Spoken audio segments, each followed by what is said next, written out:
예, 김대기 선생입니다. 자, 갈래복합 8강 시작합니다. 오늘은 조금 긴 강의가 될 것 같습니다. 마음의 준비를 하시고 들어주시고요. 우선 작품 두 개가 눈에 보이는데 하나가 김광규의 상행이고요. 또 하나가 임철우의 동행이죠. 전상국의 동행이라고 하는 동명의 소설을 앞에서 한번 공부한 적이 있습니다. 같은 제목의 글이 공교롭게 실렸습니다. 자, 뭐 둘 중에 어떻게 더 중요하고 어떤 게 덜 중요하다 말할 수 없겠습니다만 이 중에 김광규의 상행 같은 경우에는 올해 당장 수능 시험에 튀어나온다고 하더라도 전혀 이상할 바가 없으니까 이거는 특별히 눈여겨서 잘 좀 봐두시면 좋겠고요.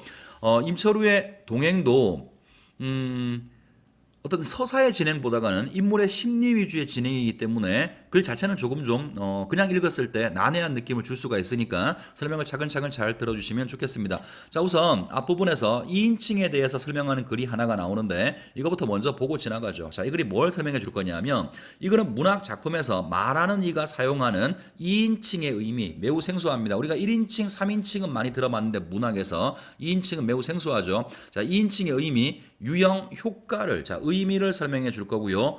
어떤 유형이 있고 어떤 효과가 있는지를 설명해 주겠답니다. 효과를 설명하고 있다. 선생님이 지금 계속 설명하면서 작품을 보기 전에 해제를 먼저 보죠. 이유가 있어요. 단기적으로 승부를 내야 되는 시험에서는 어차피 수능시험 1년 준비하는 거잖아요. 고3 입장에서는. 그러니까 단기적으로 봐야 되는 책, 단기적으로 승부를 내야 되는 거에서는 내가 이 지문 속에서 무엇을 끄집어내고 뭘 봐야 될지를 미리 판단하고 보는 것이 빠를 수 있기 때문에 수능 특강을 설명하면서는 계속 해제를 보고 있으니까 여러분도 설명을 듣기 전에 정답지를 펼쳐놓고 해제를 먼저 보면서 지문을 봐두시는 게 더 효과적이지 않을까 싶어요. 자, 두 번째 갑니다. 작품에 말하는 이가 듣는 이 너를 호명하면서 너에 대해서 말하는 2인칭의 사용은 소통 행위의 성격을 지니며, 자, 이게 일단 뒤에서 구체화될 텐데 소통의 어떤 의미를 지니기 위해서 이런 인칭을 사용한답니다. 소통 행위의 성격을 지니며 독자가 자신을 수화자처럼, 수화자가 이야기를 듣는 사람이죠. 이 글 속에서 계속 물어보는 너, 자, 자기한테 이야기하는 것처럼 느끼게 하는 등의 독특한 효과를 보인다. 자, 우선 여기까지 간단하게 봤고요. 이제 본문 내용으로 들어가서 읽어보면서 이 내용들이 어떻게 구체화되어 있는지를 살펴보도록 하겠습니다.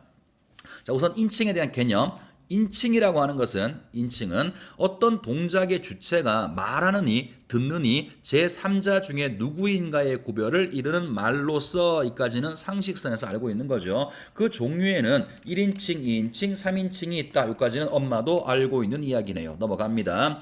자, 인칭은 일상 언어에서뿐 아니라 문학 언어에서도 사용되는데 문학에서 인칭은 주로 작품 속에 말하는 이인 소설의 서술자와, 그렇죠? 서술자를 얘기할 때 우리가 1인칭, 3인칭을 얘기하죠. 서술자와 시에서는 화자가 작중 인물들을 지칭하는 용어이다. 자, 문학에서 인칭이라고 하는 게 어떤 건지 개념을 얘기하고 있고 이까지도 상식선에서 알고 있는 거죠. 자, 다음 갑니다. 문학 작품에서 주인공을 나라는 1인칭으로 지칭하거나 그라는 3인칭으로 지칭하는 것이 대표적이다. 이까지도 흔하게 알고 있는 거죠. 그런데 반면 주인공이 2인칭의 너로 지칭되는 작품, 자, 주인공이 2인칭 너로 지칭되는 거랍니다. 매우 생소하죠. 작품 다시 말해서 너에 대한 이야기. 자, 너에 대한 이야기입니다. 주인공이 너예요. 너에 대한 이야기를 너에게 말하는 겁니다.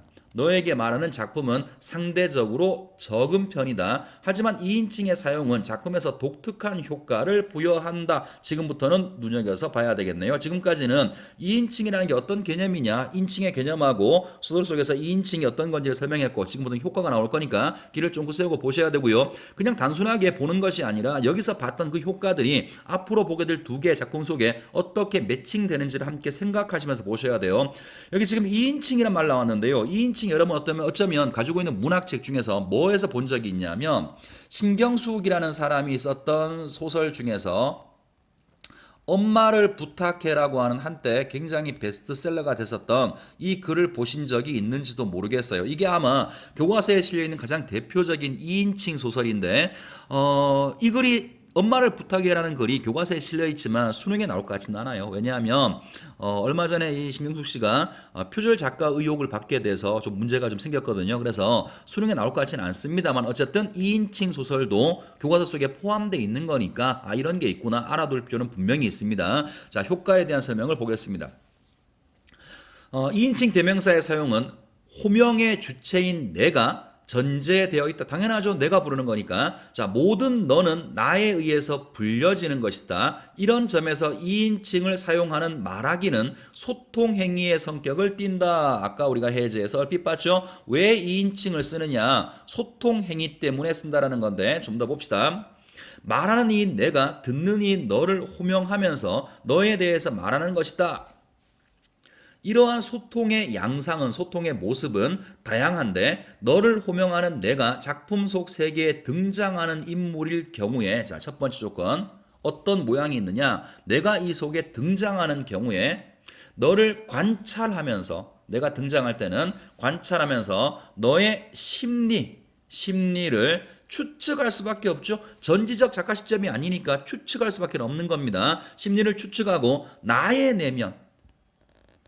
내면을 고백하는 경우가 많다. 자, 우리가 뭘 봤냐면 정리해 봅시다. 2인칭을 쓰게 되면 독자들하고 뭔가 소통하는 느낌을 줄 수 있는데 이것의 모습이 양상이 어떤 게 있냐면 첫 번째는 나라고 하는 사람이 글 속에 등장하는 경우가 있을 수 있다는 거죠. 그렇게 되면 어떤 효과가 있느냐? 너를 관찰하면서 첫 번째 관찰하고 너의 심리를 추측을 하고 동시에 나의 내면을 고백하는 이러한 효과를 줄 수가 있답니다. 자, 다음으로 가죠. 내가 작품 속 세계에 그 모습을 구체적으로 드러내지 않는 경우에는 자, 두 번째 경우는 내가 그 속에 나오지 않는 경우에는 대체로 너의 내면을 보다 직접적으로 드러내거나 이 경우에는 너의 내면을 보다 직접적으로 드러내거나 너의 행동을 설득하는데 집중을 한다라고 했습니다. 자, 그럼 우리가 지금 2인칭의 양태 두 가지를 봤어요. 그죠? 첫 번째는 나라는 사람이 글 속에 등장하는 경우가 있고요. 내가 등장하지 않는 경우가 있다 그랬지. 그러면 나는 나의 어떤 내면을 고백하는 것에 중점을 둔다라고 했고요. 그 다음에 내가 나오지 않을 경우에는 이거는 설득하는 데 중점을 둔다 그랬죠. 요거는 연결을 시켜본다 그러면 이걸 읽어보시면 다의 소설은 예와 가깝고요. 그 다음에 나에서 보실 김강규의 시는 예랑 가깝습니다. 자, 좀 더 가보죠. 내가 실제로 의미하려는 것과는 상반되게 너에 대해서 말하는 것, 즉 내가 아이러니의 방식으로 말하는 경우도 있는데 아이러니가 뭐 쉽게 말하면 반어죠. 하고자 하는 말을 뒤집어서 말하는 겁니다. 반어의 방식으로 말하는 경우도 있는데 이때는 나의 실제 의도를 헤아리는 것이 중요하다. A 부분은 뭐에 관한 거냐면 우리가 보게 될 김강규의 상행이라고 하는 나 때문에 그런 겁니다. 나를 읽어보시면 처음부터 마지막까지 반어의 방식이 쓰일 거예요. 이렇게 해서 이제 2인칭을 썼을 때 어떤 효과가 생기고 어떤 양상이 있는지를 살펴봤습니다.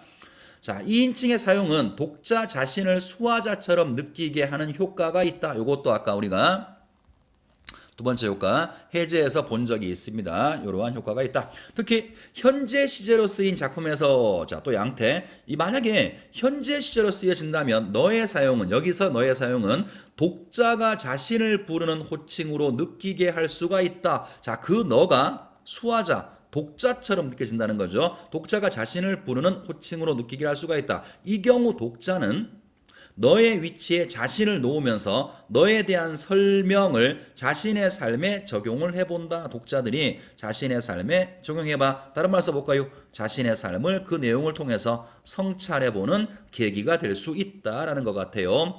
자, 한편 2인칭에 사용하는 과정에서 너의 상대방으로서 우리라는 대명사를 활용할 수가 있는데 자, 2인칭 글에서 우리가 나오게 됐을 때 우리를 쓸 수가 있는데 이러한 우리의 사용은 너에 대한 나의 생각과 감정을 독자와 공유하려는 의도가 반영된 것이기도 하다. 자, 우리란 말이 나오면 아마 이런 의미 때문에 그렇다라는 거죠. 자, 2인칭을 썼을 때 여러 가지 양태와 효과를 봤는데요. 좀 아쉬운 것은 되게 좋은 글인데 이게 뒤에 문제랑 직접적으로 잘 연결이 안 되는 부분이 좀 있어서 좀 아쉽긴 하네요. 자, 일단 여기까지 앞에 있는 글 하나 봤고요. 자, 이제 지금부터가 진짜죠. 김강규의 상행을 볼 텐데요. 이 글은 추후에 나오게 되면 처음부터 끝까지 반어법이 쓰입니다. 일단 제목만 딱 들어봐도 표현 방식에서 반어법이구나 이건 먼저 기억을 해 두시는 게 필요합니다. 자, 우선 해제부터 볼게요. 이 작품은 나라는 하자가 서울로 올라가는 너에 관해서 말하는 시이다. 그러니까 2인칭으로 쓰여졌다라는 말이죠. 이 시의 화자는 너에게 어떤 행동을 하거나 하지 말라고 요구하는데, 다시 말하면 설득하는 거니까 여기 속에는 나라는 인물이 글 속에 직접 등장하지 않을 수 있겠구나, 앞의 내용을 통해서 판단할 수가 있죠. 자, 이러한 요구가 반어의 방식 나왔네요. 꼭 기억하시기 바랍니다. 반어의 방식으로 이루어진다는 것이 독특하다. 자, 두 번째, 이러한 구조를 바탕으로 이 시는 상행선 열차의 안과 밖의 풍경을 언급하면서 산업화와 도시화가 안긴 풍요로움에 자족하면서 사회적 문제, 자, 산업화와 도시화가 가지고 온 여러 가지 사회적 문제가 있을 텐데, 이런 문제에는 눈을 감은 소시민의 태도를 비판하고 있다. 여기서 이 소시민이 너라는 인물로 등장을 하게 되는 거죠. 자, 글의 전체적인 내용이고요. 그러면 이제 해전 다 봤네요. 다 봤고 지금부터 이제 글 내용을 읽어 나가 보도록 하겠습니다. 미리 말씀드리지만 아까 해제에서 본 것처럼 일단 이거는 기본적인 전제가 산업화 혹은 뭐 이걸 근대화라고 부르기도 하고요, 뭐 도시화라고 부르기도 하고, 물론 개념은 정확히 일치하는 개념 아니겠습니다만 시에서는 일반적으로 보통은 동일하게 쓰여지는 거죠. 자, 산업화가 가지고 온 여러 가지 폐해들이 있을 겁니다. 그런 폐해에 대해서 너라고 하는 사람은 이런 폐해에 대해서 외면하는 사람이에요. 자, 현실에 문제가 있음에도 불구하고 산업화가 됐어, 배가 부르거든. 그러니까 현실의 문제 같은 건 괜찮아, 외면하는 사람들, 자신의 당장 눈앞에 있는 이익만 따르고 현실의 여러 가지 문제에 대해서는 목소리를 내지 않고 외면하는 사람들을 우리가 소시민이라고 부르죠. 그러니까 이 시는 처음부터 마지막까지 반어법을 사용해서 소시민적인 태도를 가지고 있는 너에 대해서 비판하는 것인데, 결과적으로 이런 경우에 너는 이 글을 읽는 수화자, 우리가 될 수 있죠. 우리의 행동에 대해서, 우리의 삶의 모습에 대해서 성찰하고 그렇게 살지 말라 설득하는 것이 글의 내용이 될 겁니다. 자, 읽어볼게요. 가을 연기 자욱한 저녁 들판으로 상행 열차를 타고 평택을 지나갈 때 상황이 나와 있고요. 흔들리는 차창에서, 자, 차창을 봤어요. 차창에서 너는 2인칭 너는 문득 낯선 얼굴을 발견할지도 모른다. 자, 일단 이 낯선 얼굴은 동그라미를 쳐놨도록 할게요. 낯선 얼굴을 발견할지도 모른다. 그것이 너의 모습이라고 생각하지 마라 다오. 자, 우선은 옆에다가 그것이 너의 진짜 모습이라고 생각하지 말라. 이거 반어법 쓴 거예요. 설명 선생님이 잠시 뒤에 한 줄 더 읽고 하겠습니다. 자, 다음부터 볼게요. 오징어를 씹으며 핫투판을 버리는 낯익은 얼굴, 요거는 세모를 쳐놓겠습니다. 낯익은 얼굴이 네 곁에 있지 않느냐. 일단 요까지 한 단락을 끊어보고 설명을 다시 한번 해보도록 할게요. 자, 너라는 인물이 기차를 타고 가다가 차창에서 뭐를 발견하게 되냐면 자신 어떤 얼굴을 발견하게 되죠. 그죠? 이 차창 속에서 낯선 얼굴을 발견하게 됩니다. 지금까지 물론 당연히 논리적으로 이 차창에 비친 얼굴은 남의 얼굴이 아니라 자기 자신의 얼굴인데 그 얼굴이 낯설게 보이는 얼굴이라고. 자, 이거하고 대비되는 것이 익숙한 얼굴이죠. 자, 이것이 뭐를 비유하는 거냐면 익숙한 얼굴이라고 하는 것은 현실 문제를 외면하고 있는 소시민적인 자신의 모습이에요. 반면에 낯선 얼굴이라고 하는 것은 지금까지 그렇지 못했는데 오늘 뭔가 차창 밖을 바라보면서 이거 뭔가 잘못된 거 아니야? 현실에 대해서 각성한 인물이죠. 동시에 현실을 비판적으로 바라보는 인물이란 말이야. 그러면 잠깐 이렇게 말해야 되는 거죠. 오늘 지금 네가 바라보고 있는, 문득 바라보고 있는 현실에 대해서 문제를 제기하는 그 각성한 모습이 너의 진짜 모습이야. 그 얼굴을 바라봐야 돼. 이렇게 말하고 싶은데 뭐라고 말했어요? 그것이 진짜 너의 모습이라고 생각하지 말라라고 말했죠. 자신의 의도와는 반대로 말했잖아. 그래서 반어법이 사용이 된 겁니다. 그래서 여기서 나와 있는 낯선 얼굴이 화자가 너한테 제안하는 긍정적인 모습이고, 익숙한 얼굴이 오히려 부정적인 모습이라는 거 먼저 하나 기억을 해 두시기 바랍니다. 자, 다음으로 건너가죠. 그 익숙한 모습은 어떤 모습이냐면 오지거나 씹으며 핫투판을 버리는 낯익은 얼굴. 이거는 그냥 일상적 삶이죠. 일상적 삶에 만족하며 살아가는 모습이에요. 또 아까 했던 말을 똑같이 써볼게요. 이런 삶이 바로 소시민적 삶이라고. 그냥 주는 대로 처먹고 현실의 돼지처럼 그렇게 살아가. 이렇게 말하지만 그거는 반어법이 있었다는 거죠. 자, 다음으로 갑니다. 항원 속에서 고함치는 원색의 지붕들 세모 일단은 쳐다보세요. 차창 밖에 본 풍경이죠. 항원 속에서 원색의 지붕들이 보이고요. 잠자리처럼 파들거리는 TV 안테나들도 보입니다. 자, 이것들은 다 뭘 의미하는 거냐면 차창 밖에 본 풍경인데요. 산업화의 모습이에요.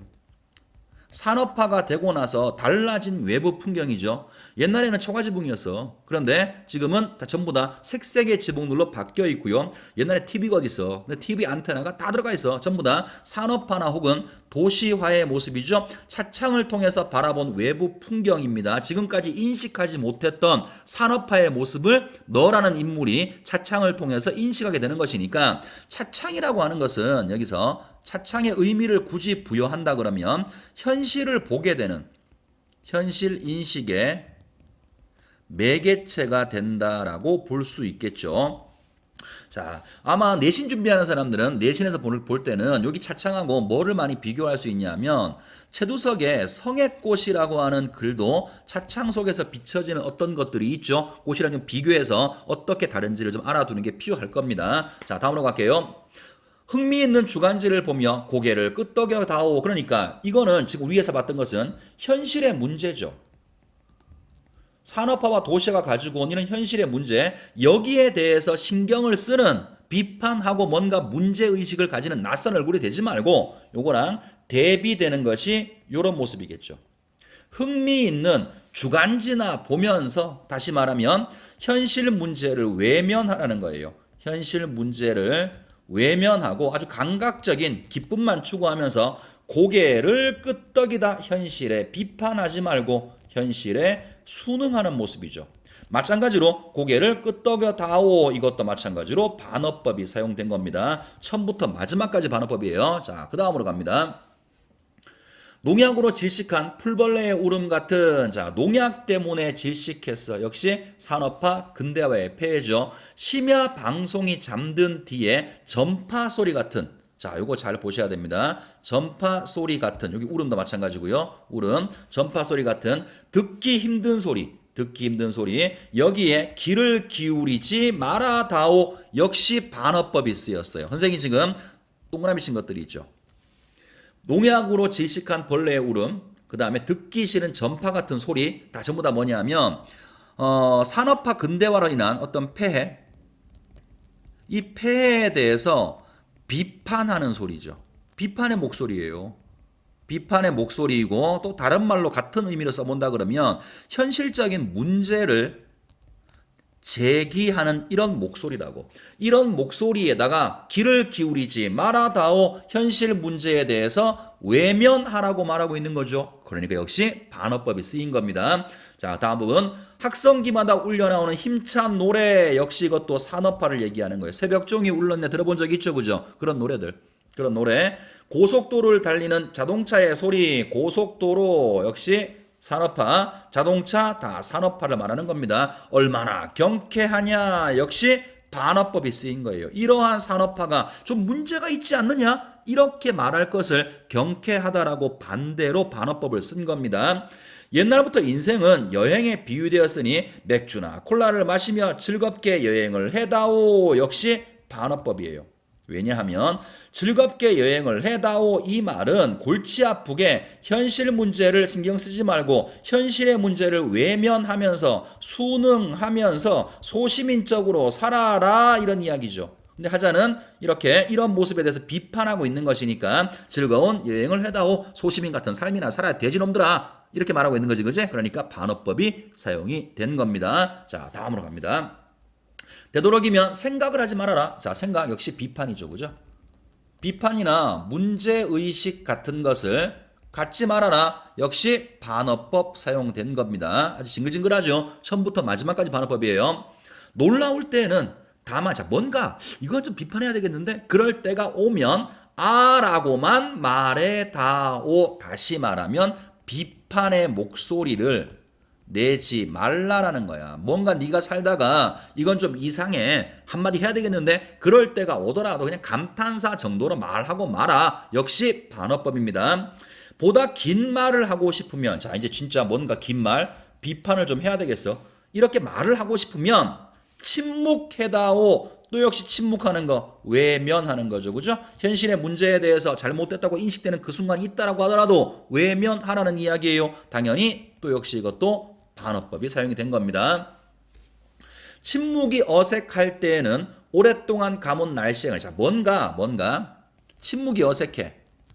비판하는 척 해야 될 때는 그럴 때에는 자, 뭘 말을 해야 되냐면 오랫동안 감은 날씨, 아르헨티나의 축구 경기, 성장하는 GNP와 증권 시세에 관해서 이야기해 다오. 자, 여기 지금 선생님이 묶었던 부분은 다 뭐냐면 산업화나 혹은 도시화가 가지고 온 현실의 폐해, 현실의 어떤 산업화나 도시화 같은 이런 폐해와 무관한 문제들이죠. 그러니까 실제로 비판해야 될 것을 비판하지 말고 그냥 이런 거 상관없는 그런 이야기나 한마디 해라고 말하고 있는 거죠. 또 역시 반어법이고요. 마지막에 너를 위해서 그리고 나를 위하여 마찬가지로 누구누구를 위해서 소시민적으로 살아라 이렇게 말하고 있는데 역시 마지막까지 반어법을 쓰고 있어요. 그래서 이 글은 소시민적인 삶을 살아가는 사람이 너라고 되어 있지만 실제 의도는 이 글을 읽고 있는 독자 전체라고 볼 수 있죠. 그래서 이러한 삶을 살아가고 있는 사람들한테 삶의 태도를 성찰하게 하고 비판적인 어떤 삶을 살아가라고 하는 설득을 하는 그런 글로 볼 수가 있겠습니다. 자, 다른 거 보다가 처음부터 마지막까지 반어법이니까 반어법을 머릿속에 염두에 두지 않으면 이 시 자체는 잘못 해석하게 됩니다. 꼭 기억을 해두시고요. 자, 이제 넘어가서 소설로 갑니다. 해석부터 볼게요. 이 작품은 강주 민주화 운동으로 수배자가 된 친구와 그러면 수배자가 된 친구 보세요. 이 친구는 어떤 캐릭터의 인물이냐면 민주화 운동을 한 인물이죠. 다시 말하면 민주화 운동이었으니까 독재에 저항하는 인물이고요. 각성하는 시민이죠. 소시민이 아니죠. 그죠? 각성한 시민입니다. 이런 친구와 동행한 사건을 다룬 소설이다. 이 소설은 나라는 서술자가 자, 내가 직접 나오네요. 물론 앞에도 내가 나오긴 했습니다만 제일 마지막에 하나 언급된 거고 이 시는 처음부터 마지막까지 내가 나올 겁니다. 아까 우리가 봤던 가에서 그 2인칭 글의 모습 중에서 나라는 인물이 글 속에 직접 나오게 되면 어떤 효과를 주는지 기억 안 나시면 다시 한번 찾아보시기 바랍니다. 자꾸 앞쪽과 피드백을 해야 돼요. 앞으로만 간다고 될 문제가 아니라고. 뻘소리 한마디 합시다. 고3들, 재수생들. 실력이 없는 애들은 항상 빨리빨리 보고 앞에 걸 보려고 한다고. 그 다음 거. 왜냐하면 자기 실력에 자신감이 없기 때문에 그래요. 지금 당장 내가 보고 있는 거 이거 빨리 보고 또 봐야지. 그래야 실력이 늘 거야. 천만의 말씀입니다. 그거 아니에요. 어차피 다음에 볼 내용이 뭐가 나올지는 모르지만 뭐가 나와도 지금 본 내용과 별반 다르지 않아요. 그러니까 지금 보고 있는 걸 정확히 보는 게 훨씬 더 중요한 것이지 그 다음 스텝을 고민하는 건 별로 중요한 문제가 아닙니다. 지금 보고 있는 거에서 뭔가 기억이 안 나면 피드백을 하고 또 지금 우리가 8강을 보고 있습니다만 앞에 봤던 뭐랑 비슷한데 기억이 안 나네? 또 역시 피드백을 하고 공부를 그렇게 하셔야 돼요. 그래야 수능과 싸울 수가 있습니다. 다시 보겠습니다. 이 소설은 나라는 서술자가 친구인 너를 호명하면서 2인칭입니다. 그와 동행한 사건을 반추하는 서술구조, 반추니까 돌이켜보는 거니까 회상하는 서술구조를 취하고 있다는 말이겠네요. 이러한 구조는 둘 사이의 거리감과 너에 대한 나의 죄책감과 불안감이라는 복합적 감정. 자, 내가 직접 등장할 때는 나의 내면 심리 위주로 이야기가 진행된다 그랬죠. 내가 느끼는 감정은 죄책감과 불안감이라는 복합적 감정을 섬세하게 드러내는데 이바지를 한다. 자, 제시문은 너의 부탁으로 내가 MC로 동행하기 시작하는 장면과 너의 갑작스러운 등장을 계기로 너에 대한 나의 의식을 성찰하는 장면이다. 그러면 현재 장면은 동행을 시작하는 장면이라는 거죠. 동행을 시작하는 장면은 이 글 속에서 계속 현재로 나올 거예요. 이 글이 좀 심리 위주의 글이라서 그냥 읽으면 잘 이해가 안 될 수가 있습니다. 항상 이 글의 현재가 어딘가 생각을 하시고 보셔야 시간 순서가 왔다 갔다 하더라도 헷갈리지 않을 거예요. 그리고 현재 속에 계속 어제 이야기, 뭐 봄에 소풍이란다. 여행 갔을 때 이야기, 과거 이야기들이 끼어도 들어가니까 시간 순서를 머릿속으로 재배열해 나가시면서 읽으셔야 될 겁니다. 자, 이해의 편의를 위해서 선생님이 하나 전제를 깔고 읽어보도록 할게요. 여기 너라는 인물이 나오죠. 자, 친구예요. 친구인데 얘는 지금 수배자입니다. 수배자고 나라는 인물은 아직 읽지 않았으니까 알 수가 없지만 바로 전에서 여기 화면에서 이거 봤었죠? 죄책감과 불안감. 자, 내가 이 친구를 만나면 느끼는 심리는 죄책감이고 불안감이에요. 왜 그럴까요? 나와 얘 사이에는 이만큼 거리감이 느껴진다고 하거든. 왜 그런 걸까? 나는 자, 너부터 얘기하자. 너부터. 너라고 하는 이 친구는 독재에 저항하는 인물이에요. 현실을 비판하는 인물이고요. 현실을 각성한 인물이죠. 반면에 친구지만 나는 현실을 외면하고 살고 있고요. 현실에 순응하며 살고 있는 소시민이기 때문에 그런 거죠. 그래서 뭔가 각성한 존재인 친구를 보면서 현재 나의 삶을 반성하는 거죠. 나는 왜 쟤처럼 투쟁하지 못할까? 그러니까 죄책감과 혹은 불안감을 갖게 되는 그런 이야기입니다. 결과적으로 이 글 속에 나오는 나라는 인물은 2인칭을 썼으니까 독자 우리 전체의 모습일 수도 있죠. 그래서 이 글 속에 나의 이야기를 들으면서 독자들한테 니들의 삶은 친구의 삶이냐 나의 삶이냐 성찰하게 만들어주는 게 아마 이 글의 목적이 아닌가 싶어요. 읽어보겠습니다. 글이 길어요. 빨리빨리 읽어볼게요. 자, 앞부분 줄거리 봅니다. 일주일 전에 나는 친구였으나 정치적 이유로 민주화 운동이라고 그랬죠. 독재와 싸우는 겁니다. 정치적인 이유로 수배를 당해서 소식이 끊겼던 너를 만난다. 한 달 전, 일주일 전에요. 자, 그리고 너는 어젯밤에 나에게 전화를 걸어서 전화 박스에서 다시 만나기로 한다. 그러면 전화 박스에서 다시 만나기로 한 게 아마 오늘 이야기가 될 겁니다. 자, 그러면 읽어볼게요. 넌 서서히 대답을 했다. 자, 지금 첫 번째 부분이 현재 장면인데요. 다른 어떤 글을 보더라도 항상 시간 순서 잘 보셔야 되는데 현재를 판단할 때 물론 시간이 직접적으로 언급될 수도 있습니다만 안 그럴 수도 있죠. 그러니까 뭘 잘 봐야 되냐면 장소를 잘 보세요. 장소 잘 읽어보겠습니다. 넌 선선히 대답했다. 우리는 자 등장인물 내가 직접 나오는 우리라고 되어 있고요. 우리는 정문에 다다랐어.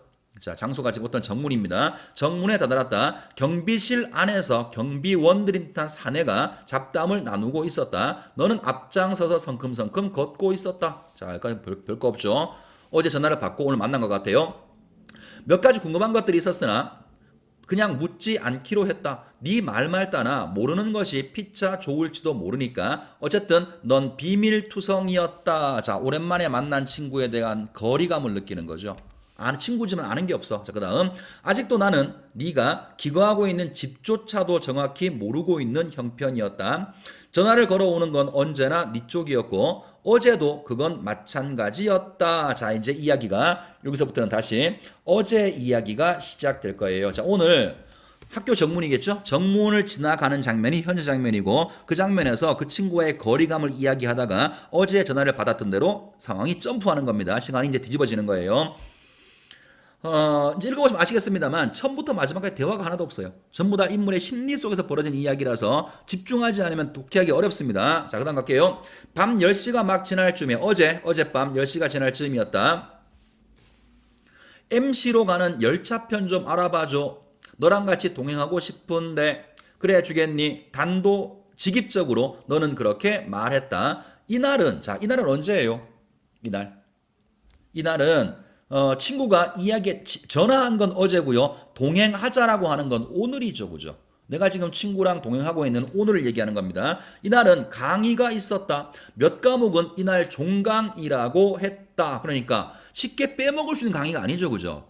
대학 가보시면 알겠습니다만 종강 나름대로 중요한 강의거든요. 그런데 어쨌든 간에 친구가 어제 전화를 해가지고 내일 나랑 같이 어디 좀 가죠 이렇게 얘기했는데 내일 가야 될 그날이 강의가 있는 날이고 하필 그날이 종강하는 날이란 말이야. 나한테 의미 있는 날이었다고. 자, 아마 대학에서의 마지막 강의가 될 터였다. 그러면 상인의 모양이네요. 마지막 강의가 될지도 그만큼 중요한 강의였어. 하지만 그까짓 강의쯤은 아무래도 좋았다. 자, 그까짓 강의라는 표현을 보면 하자는 자신의 강의보다가는 친구한테 더 가치를 두는 모양입니다. 강의쯤은 아무래도 좋았다. 그보다 나는 MCLO의 위험한 나들이의 이유에 대해서 또 왜 하필 나와 동행을 네가 요구하는지에 대해서 퍽 궁금했다. 자, 위험한 동행이라고 하는 말, 위험한 나들이라고 하는 말 이해하시죠? 수배자랑 함께 움직이는 것이니까 수배자와 함께 움직이다 이 당시에는 같이 걸리면 같이 잡혀 들어가는 거지. 그지? 그러니까 강의까지 버리고 난 친구를 따라가는데 그 위험한 동행의 이유도 몰라. 그만큼 나하고 친구 사이에는 거리감이 있는 겁니다. 자, 다음으로 갈게요. 자, 그러나 그 문제 역시 입을 다물어 두기로 하자. 어차피 동행할 거라면 차차 알게 되겠지. 정문 앞에서 다시 정문이죠. 다시 과거 어제 해상을 했다가 현재로 돌아옵니다. 정문 앞에서 택시를 탔다. 40살쯤 되어 보이는 운전수는 S읍까지는 시외 요금을 내야 한다고 말했다. 결국 500원을 깎은 액수로 합의를 봤다. 차는 종합운동장을 끼고 난 고가도로를 오르막길을 기어오르기 시작했다. 잠시 우리는 침묵했다. 멀리 무등산이 보였다. 자, 택시 안에서 무등산을 바라봅니다. 산의 거대한 몸체가 언제나처럼 도시를 품에 안은 채 묵묵히 아래를 내려다보고 있었다. 그 우직한 선머슴 같은 산의 무릎에서 이 도시 사람들의 옹기종기 모여들어 살고 있었고 우리 둘 역시 친구와 나 역시 거기서 나고 자라온 것이었다. 뒤에 문제에 나오니까 이 부분을 얘기할게요. 자, 이 부분 이 산에서 이 무등산에서 친구와 나는 우리는 거기서 자고 함께 태어나고 함께 자라서 동양 친구인 거죠. 같은 고향 친구예요. 같은 고향 친구라는 사실을 알 수가 있고요. 자, 하지만 산은 이제 어느덧 짙은 낯빛 슬픔과 빛깔로 음울하게 서 있을 뿐이었다. 자, 그러면 요거는 지금 뭔가 살짝 바뀌어진 모습이죠. 과거 우리가 자랐던 이런 산의 모습이야. 근데 현재 우리의 산은, 우리가 지금 보고 있는 산은 그런 모습이 아니라 뭔가 음울한 모습이야. 그러면 요거는 나와 친구가 놓여있는 부정적인 현실의 모습일 수도 있고요. 자, 민주화 운동을 했다고 해서 수배자가 되는 상황이니까 그런 현실을 우회적으로 보여주는 것이기도 하고, 동시에 친구와 나는 이 산에서 나고 자라고 놀아서 동질감을 느꼈는데 지금은 친구와 나 사이가 그만큼 거리감이 느껴진다. 이런 것들을 함축적으로 보여주는 그런 장면이 아닌가 싶어요. 자, 다음으로 갑니다. 차창 너머 멀리 산 등성이를 바라보며 문득 너와 나를 떼어놓았던 지난 1년 반의 시간과 그 마디 끊긴 시간의 한쪽 끝을 저마다 손가락을 감아쥐고 다시 되돌아온 지금의 우리의 둘을 생각을 했다. 그래, 우리는 어쨌든 다시 만난 것이다. 그러나 우리는 예전의 우리가 아님을 서로 깨닫고 있었다. 자, 이제 다 이해했겠지만 혹시나 싶어서 선생님 말씀드릴게요. 함께 살아온 친구예요. 자, 함께 이 길을 걸어왔던 친구인데 지난 1년 반 동안 나는 여기에 있는 거죠. 끊어져 있고 너는 여기에 있는 거지. 그지? 나하고 너 사이에 거리감을 지금 말해주고 있죠. 요 사이에 단절되어 있는 것이니까 1년 반 동안 단절되어 있었고 나는 여기 절벽의 끝을 잡고 친구는 요 끝을 잡고 서로 이으려고 하고 있었다라고 지금 표현하는 거예요. 다시 말하면 그만큼 거리감이 있다가 다시 그 친구의 모습 혹은 나의 모습이 동질화되는 과정을 보여주는 거죠. 자, 뭐 다 지금 되면 다 이게 뭐구나 캐치했겠습니다만, 너라고 하는 건 여기서 단순하게 친구라고만은 볼 수가 없어요. 어떤 것이 의인화되었다고 가정을 해봅시다. 너라고 하는 것은 내 마음속에 있는 어떤 비판의식 혹은 잘못된 현실에 대한 투쟁의식 혹은 문제를 제기할 수 있는 그런 각성한 사람의 모습이겠죠. 그죠? 지금까지 나는 1년 반 동안 그런 모습을 외면하고 살았어. 근데 오늘 내가 이제 그런 모습을 서서히 다시 깨닫기 시작하고 있어. 그런 것을 아마 친구를 만난 것으로 비유적으로 표현했을 수도 있겠죠. 물론 작가밖에 모르겠지만. 자, 그 다음에 넘어갑니다. 전장으로부터 돌아온 기한 병들처럼 우리는 여전히 친구고 우리였으나 또한 우리는 더 이상 우리가 아니었다. 그것은 실로 까마득하게 오랜 세월같이 여겨지는 일종의 진공 상태와 같았다. 자, 우리는 우리가 아니었어. 왜냐하면 한 놈은 각성한 놈이고 한 놈은 현실을 순응하는 소시민이니까 예전에 우리 같은 모습이 아니었다라는 거죠. 자, 너와 나 사이에는 거대한 협곡이 밑도 끝도 없이 가늠하기가 어려운 깊은 아가리를 벌린 채 존재하고 있었고 그 양쪽 벼랑 끝에 마주선 우리는 아까 선생님이 그림 그렸었어요. 이 순간 아찔한 절망감과 당혹감으로 서로를 응시하고 있었다. 자, 이까지 계속 사실 한 가지만 하고 있어요. 오랜만에 만난 그 친구와의 거리감을 표현하고 있는 거죠. 자, 좀 더 갑니다. 곁에서 어깨를 바싹 붙이고 앉아있는 네 모습을 바라보며 나는 좀채 지워지지 않고 있는 그 서먹서먹한 느낌이 도대체 어디에서부터 온 것인지를 따져보려고 했다. 그리고 중략돼 있고요. 다음으로 갑니다. 대합실 건물의 외벽에 자 이제 어떤 MC로 가는 과정이라고 그랬죠. 정문을 통과해서 택시를 탔고요. 그 다음에 온 곳이 MC로 가기 위해서 버스를 타는 대합실로 온 겁니다. 소설을 보실 때 별거 아닌 것처럼 보이지만 장면 잘 따라가시기 바랍니다. 시간과 공간 잘 따라가셔야 돼요. 자, 대합실 건물 외벽에 길가에 벽보가 어지럽게 붙어 있었다.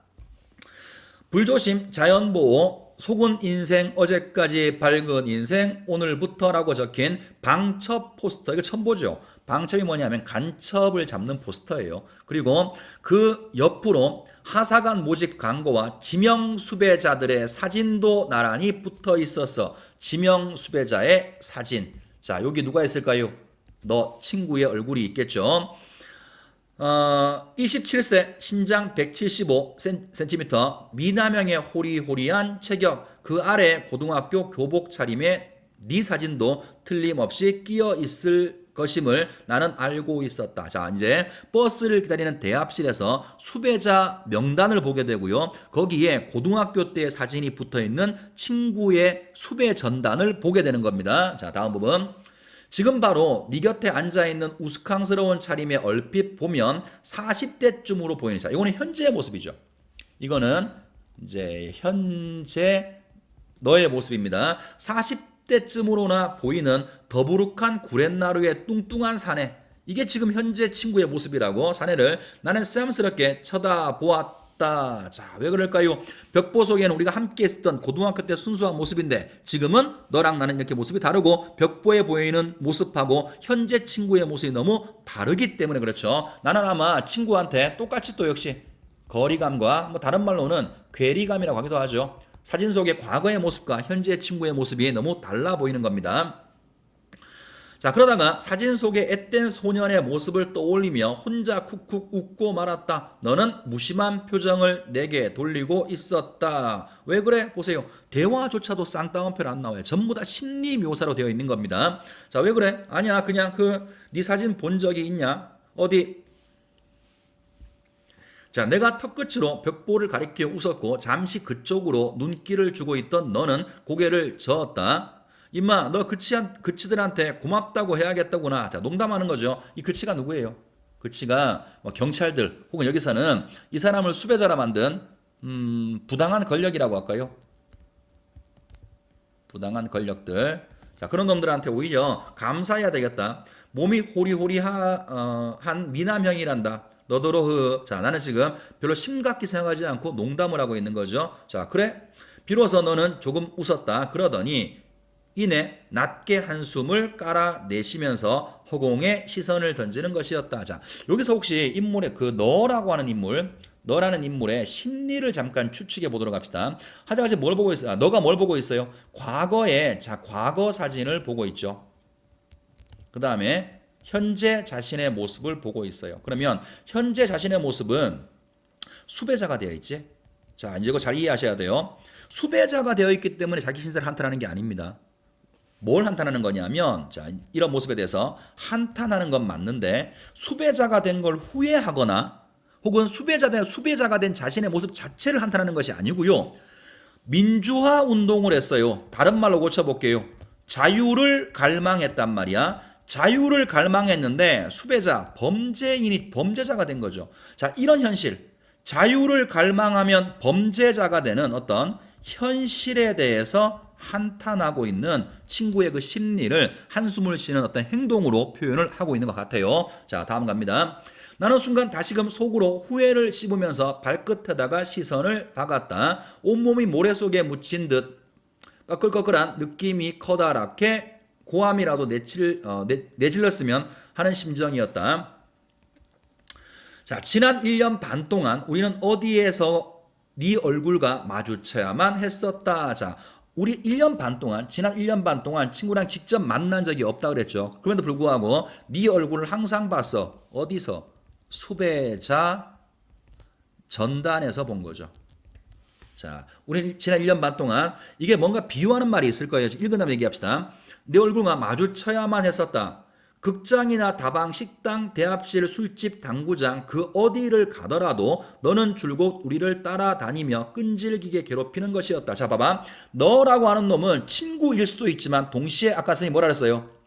현실을 비판해야 돼. 깨어나야 돼. 각성해야 돼. 이런 말을 지난 1년 반 동안 나는 계속 들어왔다는 말이야. 봐왔다는 말이야. 다시 말하면 나도 지금 나의 이 삶 자체가 옳지 않은 걸 알지. 그러니까 1년 반 동안 저 수배 전단, 다시 말해서 뭔가 이 사회가 잘못된 걸 비판을 해야 돼. 각성을 해야 돼. 거기에 대해서 행동을 해야 된다는 마음속이 있었지만 하지 못한 거죠.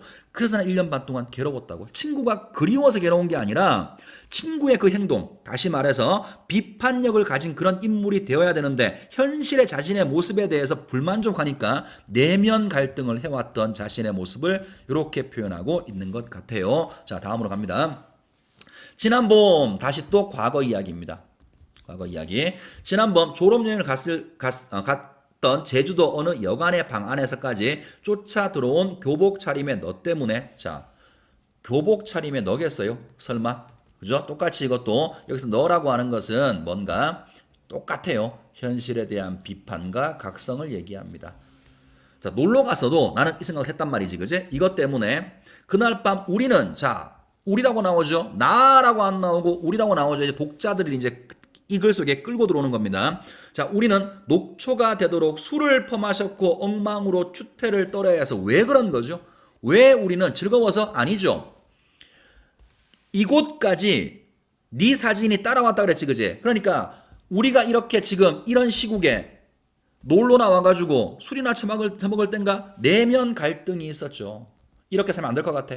내면 갈등이 있었는데 그 내면 갈등을 외면하기 위해서, 맨정신으로 있으면 우리의 삶이 너무 보잘것없어 보이니까 그 친구에 비해서 내면 갈등을 이겨내기 위해서 외면하는 모습을 술을 처마시고 추태를 부리는 모습으로 표현하고 있어요.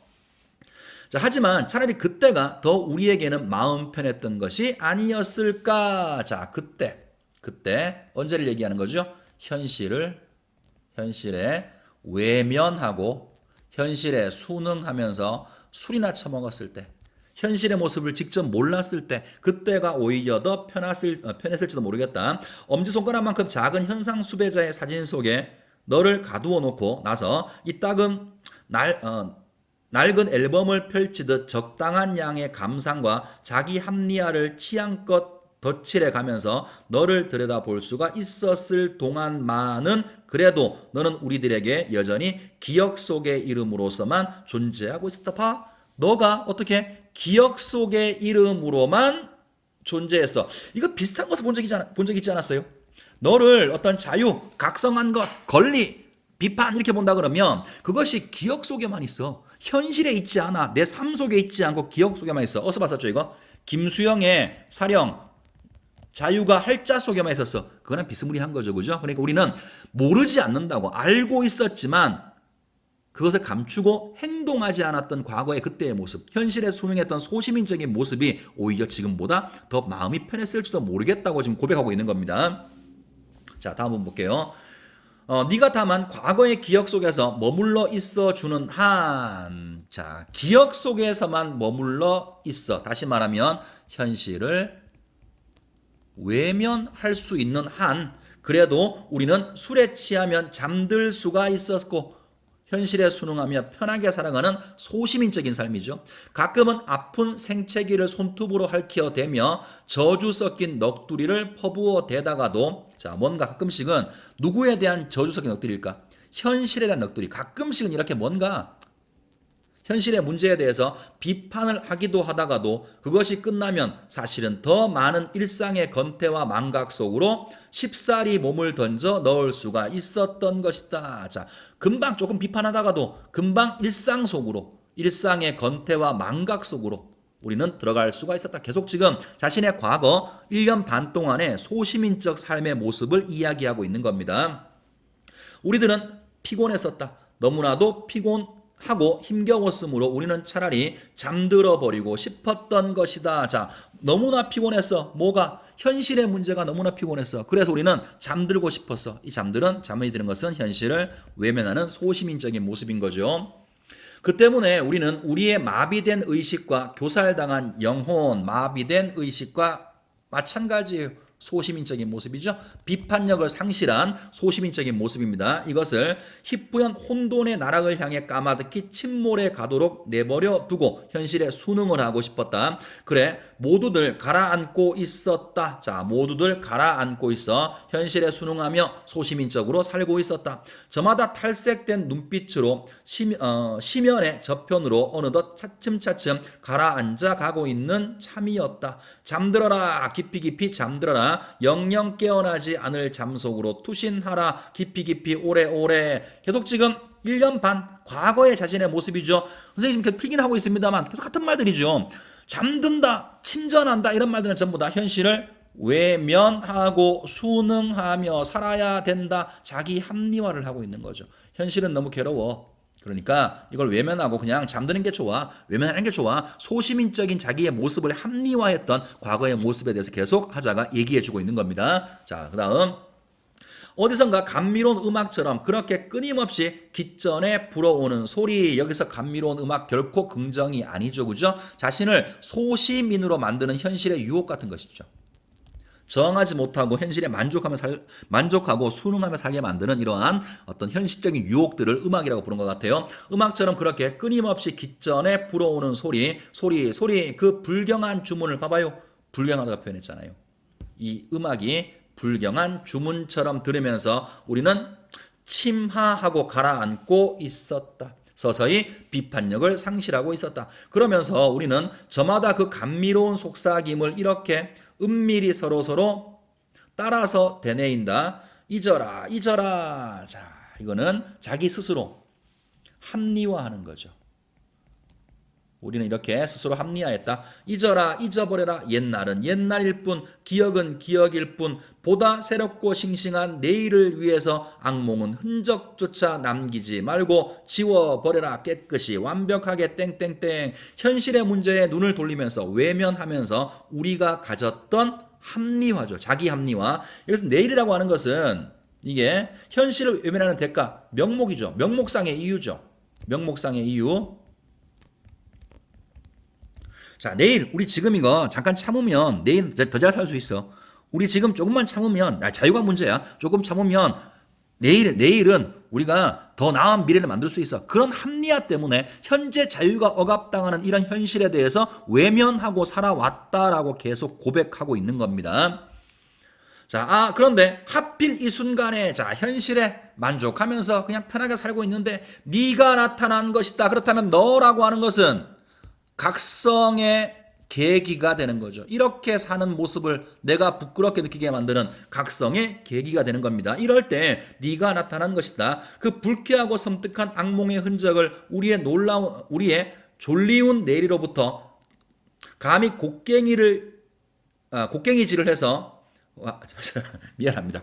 버벅거리는 미안합니다. 글이 길어서 혀가 꼬이기 시작합니다. 미안해요. 다시 해볼게요. 자, 곡괭이질을 해서 캐내기 위해서, 다른 말로 하면 각성시키기 위해서, 깨어나게 만들기 위해서, 각성하기 위해서 나의 하나의 음모로서 그리고 그 악몽의 명백한 증거로서 네가 나타난 것이다. 기억하라, 기억하라, 기억하라. 어거지를 쓰듯 자, 기억하라, 기억하라, 기억하라. 아까는 뭐였어요? 전에서는 잊어라, 잊어라, 잊어라지. 기억하라, 기억하라, 기억하라. 각성하라는 거지. 일어나라는 거야. 각성하고 현실의 문제를 똑바로 직시하라는 겁니다. 기억하라, 기억하라. 어거지를 쓰듯 우리의 이 몽롱한 체면의 당밀분을 함부로 희석시키려는 당돌하고 무모한 음모와 함께 땡땡땡. 자, 너는 어쩌다가 우리들이 저도 모르는 사이에 공모하여 억지로 너를 가두어 놓기를 원했을지도 모르는 저 네모난 사진 속으로부터 도련이 뛰쳐나와서 지금 이 순간 우리의 앞에 분명한 실체로 서 있는 것이었다. 그리고 너는 이제 다시금 우리로 하여금 새로운 통증을 불러일으키게 하고 있었다. 자, 새로운 통증. 각성하는 거죠. 각성하고 깨어나서 이제 현실을 비판하고 고민하라고 우리한테 요구하고 있었다. 그래서 너라는 인물을 통해서 계속 지금 나라는 인물은 나는 아까 우리가 봤던 것처럼 죄책감 느끼는 거죠. 자신의 과거를 친구의 어떤 이야기와 대비를 시키면서 죄책감을 느끼고 그래서 성찰하고 있어요. 이 성찰은 동시에 나의 성찰일 수도 있습니다만 독자한테 그 성찰과 공감을 유도하는 것이라고도 볼 수가 있겠죠. 아이고 연락입니다. 자 이제 문제로 가볼게요. 아무리